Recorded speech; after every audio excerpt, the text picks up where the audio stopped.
عامل نفسه ما يعرفناش.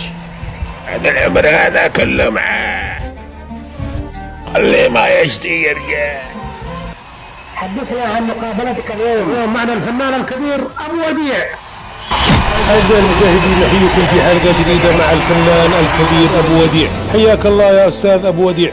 أهلا وسهلا أبو فرح، صديق عمري وحياتك الله. في مستهل هذه الحلقة أستاذي أبو وديع، نود أن نقول لك أننا والعالم كله قلوبنا معك في ما حصل لكم من مصاب.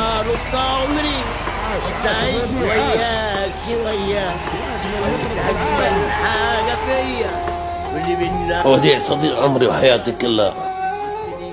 وديع من يوم خلي أنا ما سبته وكبر وما سابني، هو جنبي إذا بدي أشكي همي مشكلة وديع، إذا بدي فيش أي شيء بدي فيش شيء بقلبي هو وديع. أستاذي العظيم أبو وديع، ما هو الشيء الذي تعشقه بعد أبنائك؟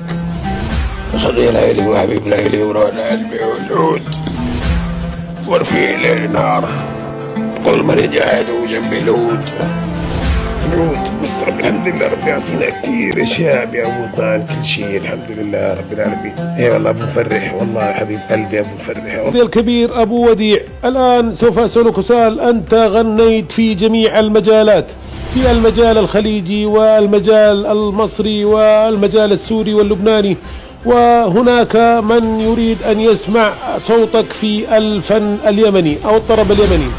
ما رايك استاذ ابو وديع تعطينا مقطع من الطرب اليمني؟ والله بتأمر امير اخي ابو فرح، ولا بتأمر امير ولا يهمك.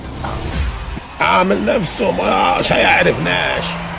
هذا العمر هذا كله معاه، خليه ما يشتي يرجع، وهو الحين ما يشتي قابله.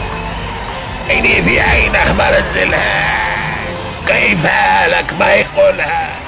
شوفها كثيرة، يشوفها كثيرة ماشي يقول حبه. ضيع قلبه ورحت بلاش، ضيع قلبه ورحت من غير صلاة. أشكرك جزيل الشكر أستاذي الكبير، وإلى اللقاء في حلقة قادمة، وأستودعكم الله، والسلام عليكم ورحمة الله وبركاته.